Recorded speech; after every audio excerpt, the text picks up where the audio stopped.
Somalia জলদস্যুদের হাতে জিম্মি জাহাজসহ নাবিকদের ছাড়া পাওয়ার বিষয়ে মালিকপক্ষের সঙ্গে কথা বলছেন আমাদের সহকর্মী শহীদুল সুমন।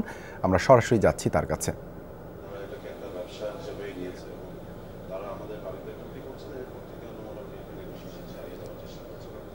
একটু আমরা সরাসরি আসলে কথা বলতে চাই কেএসরাম গ্রুপের মালিক পক্ষের সাথে আসলে কিভাবে জাহাজটি মুক্ত হয়েছে। 31 দিন পর আপনারা জানেন জাহাজটি মুক্ত হয়েছে, আসলে তিনি জানাচ্ছিলেন কিভাবে মুক্ত হবেন। আমরা সরাসরি তার কাছে তারা আসলো আজকে ভোর 3টার সময় ফাইনালি তারা একটা নেগোসিয়েশনে এসে তো জাহাজটি ত্যাগ করে এবং আমরা বাংলাদেশ সময় ভোর 3টা, তো এরপর আমরা কনফার্ম হলাম যে তারা জাহাজ থেকে নেমে গেছেন এবং আমাদের ক্যাপ্টেনরা ইনশিওর করেছে যে they start selling towards Dubai.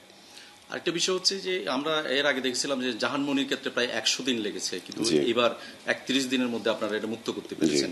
এই যে এটার রহস্য বা একটু বিস্তারিত একটু যদি বলেন।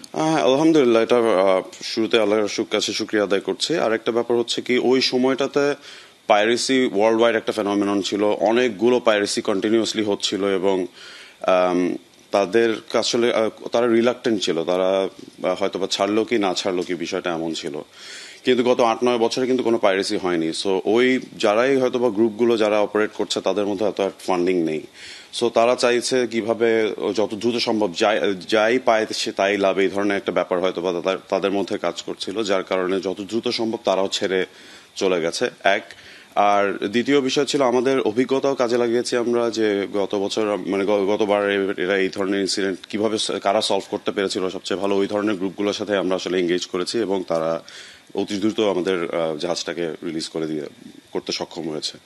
আরেকটা বিষয় হচ্ছে যে এই যে এখন তো আরব আমিরাতের পথে জাহাজটি, সেইখান থেকে আসলে নাবিকদের দেশে ফিরিয়ে আনার প্রক্রিয়াটা কি? সিম্পল, তারা আসলে সেখান থেকে অফলোড হয়ে যাবেন। তারা সাইন অফ করে, আমরা যেহেতু তারা একটা ট্রমার মধ্যে দিয়ে গেছেন, যদিও তাদের সেলিং ডিউরেশন আছে কিছু জনের হয়তোবা, আর তারা ওখান থেকে সাইন অফ করে আমরা ফ্লাই করে তাদেরকে বাংলাদেশে নিয়ে আসবো সর্বপ্রথম। সার্বিকভাবে আসলে এই দেশে ফিরতে আসলে সব মিলে আসলে কত সময় লাগতে পারে? 19 তারিখ জাহাজটি দুবাইতে পৌঁছানোর সম্ভাব্য তারিখ। এরপর আশা করছি 2 থেকে 3 দিনের বেশি লাগার কথা না। তারপর আমি একদম স্পেসিফিক্স গুলো জেনে আমি আবার আপনাদেরকে ব্রিফিং করে জানিয়ে দেবো।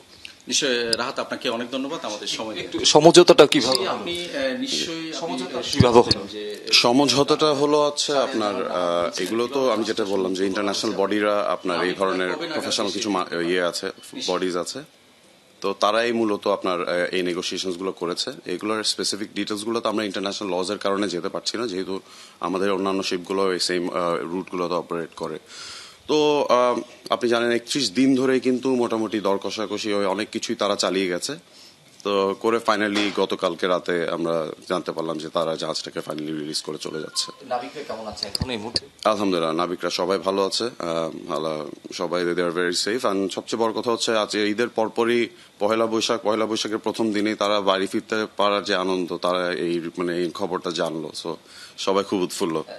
ধন্যবাদ। আসলে শুনছিলেন মালিক পক্ষ বলছিল কিভাবে জিম্মি নাবিকরা মুক্তি পেল। সব মিলিয়ে হয়তো 19 তারিখের মধ্যে দুবাই এবং পরবর্তী আর 2-3 দিনের মধ্যেই আসলে বাংলাদেশে তারা পৌঁছাবে। সব মিলিয়ে 23 থেকে 24 তারিখের মধ্যেই কিন্তু বাংলাদেশে ফিরবেন জিম্মি নাবিকরা। এই ছিল আমার কাছে সর্বশেষ খবরাখবর। ধন্যবাদ শহীদুল সুমন আমাদের সাথে চট্টগ্রাম থেকে যুক্ত হবার জন্য।